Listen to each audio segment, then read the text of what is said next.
आज का टॉपिक है हमारा मैनलीव्स पीरियोडिक टेबल। तो हम इससे पहले हम ये पढ़ रहे थे कि जेनेसिस ऑफ पीरियोडिक टेबल में हमने पढ़ा कि सबसे पहले डोबेराइनर ने लॉ ऑफ ट्रायड दिया।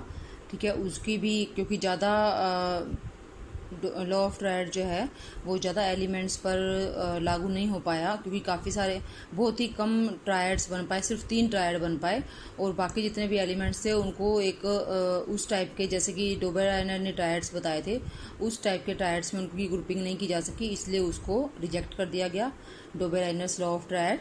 उसके बाद न्यूलैंड्स लॉ ऑफ ऑक्टेव्स आया, तो उसकी भी बिल्कुल सेम प्रॉब्लम थी कि ओनली कैल्शियम तक के ही एलिमेंट्स उसके अकॉर्डिंग, जो न्यूलैंड्स ने लॉ दिया था उसके अकॉर्डिंग वो अरेंज हो पाए। उसके बाद वाले जो एलिमेंट्स थे वो उस तरह से फिट नहीं हो पाए एक सिस्टमेटिक क्लासिफिकेशन में। तो इसके बाद जो सबसे बेस्ट अप्रोच था, सबसे बेस्ट जो काम किया गया फॉर पीरियोडिक टेबल, वो था मैनलीव के द्वारा, डिमिट्री मैनलीव। 1869 में उन्होंने ये अपना काम जो था वो सारा दिखाया कि उन्होंने क्या रिसर्च की और किस तरह से उन्होंने क्लासिफाई किया एलिमेंट्स को जो उस टाइम पर नोन थे, और उनकी सिग्निफिकेंस क्या था, क्या ऐसी चीज़ें थी जो काफ़ी इम्पोर्टेंट थी उनकी क्लासिफिकेशन में। तो मैनलीव्स पीरियोडिक टेबल जो है, यानी कि इसको पीरियोडिक टेबल आपको पता ही है, आवर्त सारणी बोलते हैं, मैनलीव की आवर्त सारणी। तो मैनलीव अलोंग विद अनदर साइंटिस्ट, एक और साइंटिस्ट थे लोदर मेयर, ठीक है, उन दोनों ने ही काम किया था फॉर पीरियोडिक टेबल क्लासिफिकेशन जो एलिमेंट्स की है पीरियोडिक टेबल में उनको अरेंज करने के लिए। लेकिन दोनों ने अलग अलग काम किया था, एक साथ काम नहीं किया था, दोनों ने अपना काम अलग अलग से पब्लिश करवाया, लेकिन जो उनमें ज़्यादा सही था वो मैनलीव का था। ठीक है, they both worked independently and propose that, दोनों ने अलग अलग काम किया और उन्होंने ये बताया on arranging elements in increasing order of their atomic wait. जब एलिमेंट्स को उनके बढ़ते हुए परमाणु द्रव्यमान के क्रम में अरेंज किया जाता है, similarity appear in physical and chemical properties at regular interval. तो एक रेगुलर इंटरवल के बाद उनके फिजिकल और केमिकल प्रॉपर्टीज में सिमिलैरिटी दिखाई देती है। मतलब कि कुछ टाइम के बाद, जैसे आप एलिमेंट्स को अरेंज कर रहे हो, तो कुछ टाइम के बाद ऐसा एलिमेंट आता है जिसकी प्रॉपर्टी जो है वो किसी पहले वाले एलिमेंट से रिजेंबल करती हैं। तो हम यहाँ पर कह रहे हैं कि जो प्रॉपर्टीज़ है ना वो रिपीट हुई, कुछ टाइम के बाद प्रॉपर्टीज़ रिपीट हो गई। वैसी प्रॉपर्टीज़ पहले भी आ चुकी थी, अब दोबारा से वो कुछ टाइम के बाद दोबारा से रिपीट हो गई। तो दोनों का ही यही था, on arranging elements in increasing order of their atomic weights, similarity appear in physical and chemical properties at regular interval. तो इसके बेस पर मैनलीव का पीरियोडिक लॉ दिया गया। मैनलीव ने पीरियोडिक लॉ दिया अपना, मैनलीव का आवर्त नियम। बहुत ही सिंपल ये लॉ है, the properties of elements are a periodic function of their atomic weights, कि जो तत्वों के गुण होते हैं, गुणधर्म होते हैं, चाहे वो रासायनिक हैं या भौतिक हैं, properties of elements are a periodic function of their atomic weight. तत्वों के गुण धर्म उनके परमाणु द्रव्यमान के आवर्त फलन होते हैं। मतलब इसी चीज को दूसरे तरह की लैंग्वेज में, मतलब सेंटेंस चेंज करके लिखा गया है यहाँ पर। जो ये था ना, बिल्कुल सेम मीनिंग है दोनों का, सिर्फ जो है सेंटेंस अलग बन गया। तो एक्चुअल जो वर्डिंग है मैनलीव पीरियोडिक लॉ की वो ये है, properties of elements are a periodic function of their atomic weights. ठीक है, तो मैनलीव ने किया क्या था, उन्होंने क्या किया, ये ओनली जस्ट फॉर नॉलेज है, ये इसका कोई सब सिलेबस से कुछ लेना देना नहीं है। मैनलीव ने, ये आप 10th में भी कर चुके हो, मैनलीव ने 56 कार्ड्स लिए, क्योंकि उस टाइम तक 56 एलिमेंट्स की डिस्कवरी हो चुकी थी। तो उन्होंने 56 कार्ड्स लिए और हर कार्ड पर उन 56 एलिमेंट्स का नाम लिखा, और साथ ही उनके जो कंपाउंड्स थे, जिस एलिमेंट का नाम लिखा था ना, उस एलिमेंट का ऑक्सीजन और हाइड्रोजन के साथ क्या कंपाउंड बनता है, उनके फॉर्मूले वो लिखे। ठीक है, then he took each card one by one. फिर जैसे मान लो मैं एक एग्जांपल लेती हूँ कि कार्ड है हमारे पास, सोडियम का ले लिया कार्ड, ठीक है, या फिर फॉर एग्जांपल कार्ड ले लिया, कार्बन का कार्ड ले लिया। ठीक है, तो कार्बन जो है उसके ऊपर क्या लिखा, कार्बन लिखा। ठीक है, उसकी प्रॉपर्टीज़ लिख दी, एटॉमिक वेट और उसका एटॉमिक नंबर, और साथ में कार्बन का हाइड्रोजन के साथ जो कंपाउंड बनता है उसका फॉर्मूला। कार्बन हाइड्रोजन के साथ मीथेन बनाता है, जो सबसे सिंपल कंपाउंड है मीथेन, और ऑक्सीजन के साथ जो कंपाउंड बनाता है उसका फॉर्मूला। कार्बन ऑक्सीजन के साथ जो सबसे ज़्यादा कॉमन एग्जांपल है ऑक्साइड है इसका, वो है CO2। तो ये उन्होंने कार्ड पर लिखा। इस टाइप से 56 जो कार्ड थे उन पर हर एलिमेंट का नाम और वो एलिमेंट हाइड्रोजन के साथ जो कंपाउंड बनाता है उसका फॉर्मूला और ऑक्सीजन के साथ जो कंपाउंड बनाता है उसका फॉर्मूला, इस तरह से लिख लिया। अब उन्होंने क्या किया कि उन्होंने एक एक कार्ड लिया, बारी बारी से उनको पिनअप करना शुरू किया या दीवार पर लगा दिया, जैसे कि दीवार पर लगाना शुरू किया। फिर वो देखते चले गए, जैसे जैसे कार्ड उठाते, अगर उस कार्ड पर लिखे हुए जो फार्मूलाज थे हाइड्राइड्स और ऑक्साइड्स के, हाइड्रोजन के साथ जो कंपाउंड बनता है उसको हाइड्राइड बोलते हैं और जो ऑक्सीजन के साथ मिलता है उसको ऑक्साइड बोलते हैं, जैसे कार्बन डाइऑक्साइड। तो वो जैसे जैसे कंपाउंड्स को उठाते, जो कार्ड्स हैं उनको उठाते गए, तो उन्होंने रिजेम्बलेंस देखी, समानता देखी कि क्या कोई समानता है इस एक पहले वाले एलिमेंट के हाइड्राइड और ऑक्साइड में और जो उन्होंने कार्ड उठाया उसके हाइड्राइड और ऑक्साइड में। अगर वो सेम थे तो उस वाले कार्ड को पहले वाले कार्ड के ऊपर ही लगा दिया। ठीक है, इस तरह से वो अरेंज करते चले गए। अगर कोई उनके जैसा एक नया कार्ड उठाया, उसके जैसा उनके जो उस कार्ड के अंदर जो एलिमेंट लिखा था उसके ऑक्साइड और हाइड्राइड के फॉर्मूले वाला अगर पहले कोई भी कंपाउंड नहीं आया था तो उसको अलग लगा दिया, और अगर कोई सेम आ चुका था तो उसके साथ लगा दिया। इस तरह से उन्होंने उनको अरेंज कर लिया, उनको पिन करते चले गए। ठीक है, और बाद में जब उन्होंने ये सब कर लिया, 56 के 56 कर लिए, तो उन्होंने फिर उनको अरेंज किया। ठीक है, पहले उनको उनके किस तरह से अरेंज किया, increasing order of atomic weight, सारे एलिमेंट्स को लिख लिया, increasing order of atomic weight. ठीक है, यह सारे कार्ड्स को रख लिया, और फिर जैसे पहले कम वाला आया, फिर उससे ज़्यादा, फिर उससे ज़्यादा, ये सभी डिफरेंट हैं जो इस तरह से आ रहे हैं, ये डिफरेंट फार्मूले वाले हैं, डिफरेंट प्रॉपर्टीज़ वाले हैं। फिर अगर कोई ये सब अरेंज करने के बाद कोई एलिमेंट आ गया कि जिसकी कंपाउंड्स के फॉर्मूला किसी पहले वाले से रिजेंबल करते थे, तो उसको उसके नीचे लिख दिया। फिर अगले वाले के जैसा कोई आ गया तो उसके नीचे लिख दिया। इस तरह से उन्होंने अरेंज किया और एक बहुत ही सिस्टमेटिक उन्होंने पीरियोडिक टेबल बनाई। ठीक है, when the cards with same, ये सारा मैं आपको बता चुकी हूँ। When the card with same formula of hydride and oxide came, एक एक कार्ड लेते लेते जब सेम फार्मूला वाले हाइड्राइड या ऑक्साइड का कार्ड आता तो he pinned it with the element with similar formula, तो सेम फार्मूला वाले एलिमेंट के साथ उन्होंने उसको पिन अप कर दिया। In this way he collected series of elements with similarities. ठीक है, उनको जो एक ही साथ जो पिन अप हुए मिले वो सभी एलिमेंट्स जो हैं वो सिमिलैरिटीज़ वाले थे, और जो अलग अलग पिन अप थे, एक इधर हो गया एक इधर हो गया, and they were separated from each other due to dissimilarity. ठीक है, तो उन्होंने क्या चीज़ देखी, क्या उन्होंने अपना एक चूज़ किया, एक मेथड चूज़ किया, या क्या चीज़ उन्होंने चुनी जिसके थ्रू वो ये सब अरेंजमेंट कर पाए, पीरियोडिक क्लासिफिकेशन कर पाए एलिमेंट्स की। पहले ही choose empirical formula of compounds of elements and their properties to classify elements. जैसे मैंने यहाँ बताया कि उन्होंने हर कार्ड के ऊपर उस एलिमेंट के हाइड्राइड और ऑक्साइड का फॉर्मूला लिखा, एम्पिरिकल फार्मूला लिखा।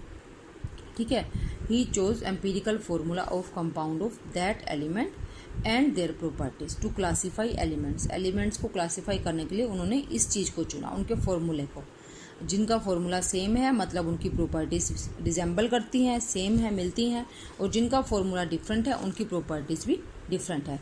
Second thing, he arranged elements in horizontal rows and vertical column. तो एलिमेंट्स को उन्होंने ऐसे अरेंज किया कि पहले ऐसे करते चले गए, फिर जब सिमिलर प्रॉपर्टी वाला आया तो वो यहाँ आ गया, तो इस तरह से रोज बन गई और ऐसे कॉलम्स बन गए। ठीक है, जैसे ये लाइन्स है ना, तो इस तरह से रोज बन गई, इनके अंदर एलिमेंट्स थे 1 2 3 4 इस तरह से, और उनके नीचे ऐसे रोज कॉलम्स बन रहे थे। ठीक है, while arranging the elements in this way, जब वो इस तरह से एलिमेंट्स को अरेंज कर रहे थे, some elements did not fit in the table, कुछ एलिमेंट्स फिट नहीं हुए। इस तरीके से जब वो उनको अरेंज कर रहे थे ना, तो कुछ एलिमेंट्स फिट नहीं हो पाए उस टेबल में। If he considered both atomic weight and properties of compounds simultaneously. ठीक है, अगर वो दोनों चीज़ों को देखते कि एटॉमिक वेट बढ़ते क्रम में होना चाहिए और कंपाउंड जो सेम प्रॉपर्टी वाले हैं वो एक दूसरे के नीचे आने चाहिए, अगर वो इन दोनों चीज़ों को साथ रखकर चलते ना, तो कुछ एलिमेंट्स फिट नहीं हो पा रहे थे उस क्लासिफिकेशन में, उस टेबल में। तो उन्होंने क्या किया, ही ignored the order of atomic weight. उन्होंने जो परमाणु द्रव्यमान का क्रम था ना, उसको छोड़ दिया, किसी किसी जगह पर, सब जगह पर नहीं। किसी किसी जगह पर। जैसे कि मान लो एक एलिमेंट्स आ गए दो, जैसे ये है, इस फॉर एग्जांपल मैं ये बताती हूँ आपको कि ये 3 एलिमेंट्स हैं, 7th पीरियड में है, antimony, tellurium and iodine. Antimony का एटॉमिक वेट है 120.0, टेलुरियम का 127.6 एंड आयोडीन का 126.9। ये ऐसे ही आते हैं, इसी सीरीज़ में, इसी क्रम में ही आते हैं। तो हम कह रहे हैं कि हम क्या बात कर रहे हैं कि इंक्रीजिंग एटॉमिक वेट के ऑर्डर में उन्होंने अरेंज किया था, लेकिन यहाँ पर देखो इससे ये इंक्रीज हुआ एटॉमिक वेट, लेकिन फिर तो कम हो गया ये।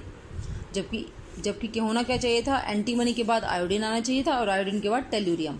लेकिन उन्होंने यहाँ पर जो है ना इस चीज़ को इग्नोर कर दिया। उन्होंने सोचा कि हो सकता है कि एटॉमिक वेट मेजर करने में कुछ गलती हो गई हो और एटॉमिक वेट सही ना हो, एक्चुअल में ऐसा होना चाहिए कि टेलुरियम का कम हो और इसका ज़्यादा हो। तो उन्होंने क्या कहा, उन्होंने कहा कि भाई मुझे तो प्रॉपर्टीज़ रिलेट करनी है, मैं तो प्रॉपर्टीज़ देखूंगा कि किसकी प्रॉपर्टी सेम है और उनको साथ रखूंगा। अब जो आयोडीन है ना उसके ऊपर क्या आ रहा था, ब्रोमीन, क्लोरीन और फ्लोरीन आ रहे थे, और उन सब की प्रॉपर्टीज़ आयोडीन से मिलती हैं, या हम कहें कि आयोडीन की प्रॉपर्टी उन सबसे मिलती हैं। अगर आयोडीन को यहाँ रख देते और टेलुरियम को यहाँ रख देते तो टेलुरियम तो उनसे मैच नहीं करता, उसकी प्रॉपर्टीज़ मैच नहीं करती, ना फ्लोरीन से, ना क्लोरीन से, ना ब्रोमीन से, जबकि आयोडीन की करती है। तो उन्होंने क्या किया, आयोडीन जहाँ था टेलुरियम यहाँ था, तो उन्होंने उसको रिवर्स कर दिया ताकि सेम प्रॉपर्टी वाले एलिमेंट एक साथ आ जाएं और डिफरेंट प्रॉपर्टी वाले अलग हो जाएं। डिफरेंट प्रॉपर्टी मतलब वो तीनों सेम थे और टेलुरियम उनसे अलग था। ठीक है, तो जहाँ पर भी दोनों चीज़ों को साथ लेकर चलते हुए एटॉमिक वेट का इंक्रीजिंग ऑर्डर और सिमिलैरिटी इन प्रॉपर्टीज़, अगर कुछ एलिमेंट्स फिट नहीं हो रहे थे सही से टेबल में, तो उन्होंने एटॉमिक वेट के इंक्रीजिंग ऑर्डर को इग्नोर कर दिया, उस पर ध्यान ना देकर उन्होंने चुना प्रॉपर्टीज़ ऑफ कंपाउंड्स। ठीक है, कंपाउंड्स की, जो एलिमेंट्स के कंपाउंड से या एलिमेंट्स की प्रॉपर्टीज़ को उन्होंने चुना, उसके आधार पर एलिमेंट्स को अरेंज कर दिया साथ साथ। ठीक है, तो इसलिए उन्होंने क्या किया, उन्होंने कहीं कहीं पर, तो उनकी टेबल में कहीं कहीं पर ऐसा दिखाई देता है 2-3 जगह पर कि जहाँ कम एटॉमिक वेट वाला एलिमेंट बाद में आ रहा है और ज़्यादा वाला पहले आ रहा है। ठीक है, because if he had placed iodine before tellurium, अगर उन्होंने आयोडीन को टेलुरियम से पहले रखा होता तो it would be in different column than chlorine and bromine. तो आयोडीन क्लोरीन और ब्रोमीन वाले कॉलम से अलग कॉलम में हो जाता, और वो सही नहीं था क्योंकि इन तीनों की प्रॉपर्टीज सेम है, आयोडीन, क्लोरीन और ब्रोमीन की। उसके बाद also he left some vacant places, उन्होंने कुछ खाली जगह भी छोड़ दी। अब जैसे मान लो वो टेबल बना रहे हैं, एलिमेंट्स को अरेंज कर रहे हैं, तो कोई ऐसी जगह आई जहाँ पर कोई भी एलिमेंट फिट नहीं हो पाया। प्रॉपर्टी उस टेबल में कोई, किसी जगह पर उस टेबल में एलिमेंट कोई, यहाँ पर जैसे वो अरेंज कर रहे थे ना, ये वाला रो बना रहे थे, तो इस रो में चलते हुए कोई ऐसा एलिमेंट नहीं आया जो कि बीच वाली, मतलब कोई एक रो के साथ रिजेंबल कर सके। जैसे मैं ये बताती हूँ कि ये हैं रोज़ और ये हैं कॉलम्स। ठीक है, ये सारे अरेंज कर रखे हैं उन्होंने, एलिमेंट्स हैं यहाँ पर। अब जब वो ये वाली रो में अरेंज करे थे ना बढ़ते हुए एटॉमिक वेट के क्रम में, तो इसके साथ प्रॉपर्टी मैच होने वाला एलिमेंट आ गया, यहाँ रख दिया, इसके साथ होने वाला आ गया, यहाँ रख दिया। अब जो अगला एलिमेंट था ना इससे ज़्यादा एटॉमिक वेट वाला, उसकी प्रॉपर्टी इससे ना मिलकर इससे मिलती थी, तो इससे मिलती है तो यहीं तो रखेंगे हम, यहाँ तो नहीं रखेंगे उसको, तो ये जगह खाली छूट गई क्योंकि इसके जैसा कोई था ही नहीं इसकी प्रॉपर्टी वाला। तो उन्होंने जो है ना इसका भी फ़ायदा उठाया। फ़ायदा कैसे उठाया, ये फ़ायदा उन्होंने उठाया, लेकिन इसका फ़ायदा आगे जाकर बहुत ज़्यादा हुआ। बाकी के साइंटिस्ट को और बाकी एलिमेंट्स की डिस्कवरी में इस चीज़ का बहुत फ़ायदा हुआ। जब वो टेबल अरेंज कर रहे थे, एलिमेंट्स को अरेंज कर रहे थे, कोई जगह ऐसी आई जहाँ पर कि कोई एलिमेंट फिट नहीं हो पाया, तो उन्होंने उस जगह को वैकेंट छोड़ दिया, उन्होंने उस जगह को खाली छोड़ दिया, ये सोचते हुए कि in future an element might be discovered which will suit this place. हो सकता है फ्यूचर में ऐसा कोई एलिमेंट डिस्कवर हो जाए जो कि इस जगह के लायक हो, जो कि ऊपर वाले एलिमेंट से रिजेंबल करता हो। तो उन्होंने क्या कहा, उन्होंने इस एलिमेंट की जगह खाली छोड़ी, लेकिन इसका नाम भी दे दिया अपने आप से, कोई एक ऐसी प्रोविजनल नेम दे दिया, पक्का नाम नहीं कि भाई हाँ यही नाम होगा जब भी एलिमेंट आएगा, तो वो तो जब एलिमेंट डिस्कवर होगा तभी नाम दिया जाएगा उसको, लेकिन उन्होंने एक प्रोविजनल नाम दे दिया। ठीक है, तो और उसकी प्रॉपर्टीज़ भी बता दी, सिर्फ नाम ही नहीं दिया उसका, प्रॉपर्टीज़ भी बता दी कि अगर वो डिस्कवर होगा ना तो उसकी प्रॉपर्टीज़ ऐसी ऐसी होंगी लगभग। ठीक है, तो उसका भी मैं आपको एग्जांपल बताती हूँ। और ये जो है काफ़ी सही निकला। जब वो एलिमेंट डिस्कवर हुआ तो उसकी प्रॉपर्टी जो मैंडलीव ने दी थी उन प्रॉपर्टी जैसी ही थी, काफ़ी हद तक मिलती जुलती थी। ठीक है, तो हम इसका एग्जांपल देखते हैं। इसका एग्जांपल है जैसे एल्यूमिनियम के नीचे वाला जो प्लेस था ना वो खाली था, वैकेंट था वो। ठीक है, और सिलिकॉन के नीचे भी कोई डिस्कवर नहीं हुआ था। तो उन्होंने जो एल्यूमिनियम के नीचे वाला जो एलिमेंट कभी डिस्कवर होगा फ्यूचर में, उसका नाम दिया एका एल्यूमिनियम। और सिलिकॉन के नीचे वाले का जो वैकेंट प्लेस था वहाँ कभी जब फ्यूचर में एलिमेंट आएगा उसका नाम दे दिया एका सिलिकॉन। बाद में ये एलिमेंट डिस्कवर भी हो गए। ठीक है, और डिस्कवर हुए तो इसका नाम दिया गया, एका एल्यूमिनियम का नाम दे दिया गया गैलियम और एका सिलिकॉन का नाम दे दिया गया जर्मेनियम। ठीक है,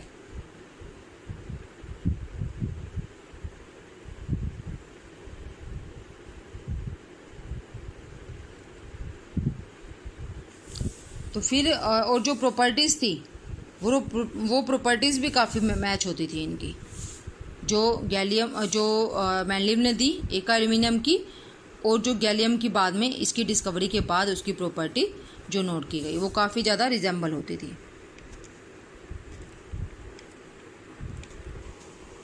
जैसे कि आपकी एनसीईआरटी की बुक में ये टेबल दी हुई है, एका एल्यूमिनियम की प्रॉपर्टीज़ प्रिडिक्टेड जो बताई गई थी, संभावना जिनकी व्यक्त की गई थी कि क्या प्रॉपर्टीज़ होंगी, और जब वो डिस्कवर हुआ तो उसका नाम लिखा गैलियम। तो एटॉमिक वेट जो मैंडलीव ने बताया था वो था 68 और गैलियम का एक्चुअल वेट था 70। डेंसिटी एका एल्यूमिनियम की मैंडलीव ने बताई थी 5.9 और गैलियम की एक्चुअल क्या थी 5.94। मेल्टिंग पॉइंट बताया गया था मैंडलीव के द्वारा लो, और ये लो ही है 302.93 केल्विन, मतलब कि कितना हो गया अप्रोक्सीमेटली, ये हो गया 30 केल्विन के 30 डिग्री सेल्सियस के इक्वल हो गया। तो ये कम है मेल्टिंग पॉइंट तो। ठीक है, और मतलब कि रूम टेम्परेचर लगभग गर्मियों में तो इससे बहुत ज़्यादा पहुंच जाता टेम्परेचर। जो मैंडलीव ने जो फॉर्मूला बताया उसके ऑक्साइड का वो था E2O3, ई मतलब यहाँ पर ये एका एल्यूमिनियम, और गैलियम का फॉर्मूला यही था Ga2O3, ई की जगह पर गैलियम रख दिया। और फॉर्मूला ऑफ क्लोराइड ECl3 और ई की जगह गैलियम रख दें तो ये एक्चुअल फॉर्मूला ये था। तो बहुत ज़्यादा सिमिलैरिटीज़ हैं।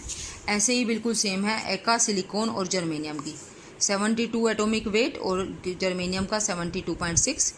ठीक है, एका सिलिकॉन की जो मैंडलीव ने प्रिडिक्ट की थी डेंसिटी 5.5 और एक्चुअल थी 5.36। तो देखो ये हाई है, तो हाई कितना है melting point 1231 kelvin, 1231 degree kelvin. ठीक है, और फॉर्मूलाज भी सेम है। तो इस तरह से उन्होंने जो भी प्रिडिक्शंस की थी इनके बारे में, जब ये डिस्कवर होंगे, तो जब वो डिस्कवर हुए तो वो प्रिडिक्शंस काफ़ी ज़्यादा एक दूसरे से रिजेंबल करती थी।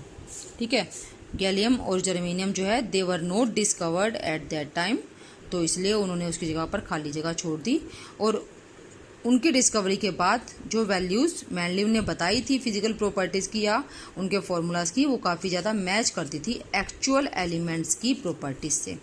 ठीक है, मैंडलीव का काम इतना शानदार था, इट वॉज सो रेवोल्यूशनरी, मतलब एक क्रांति सी आ गई इसके बाद, कि उनके नाम पर जो पीरियोडिक टेबल है, मॉडर्न पीरियोडिक टेबल, उसमें 101 एटॉमिक नंबर वाला जो एलिमेंट है उसका नाम मैंडलीव के नाम पर मेंडलीवियम रखा गया है। MD इसका सिंबल है।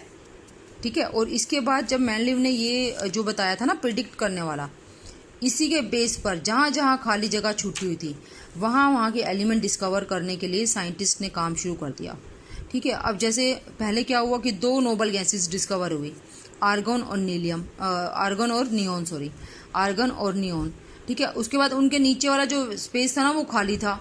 तो साइंटिस्ट ने सोचा, जैसे मैंडलीव ने कहा कि भाई खाली जगह है तो वहाँ पर कुछ ना कुछ डिस्कवर होगा बाद में, तो साइंटिस्ट ने इस पर रिसर्च करनी शुरू कर दी कि इनके नीचे भी कोई ना कोई और इनके जैसी प्रॉपर्टीज़ वाले एलिमेंट हो सकते हैं।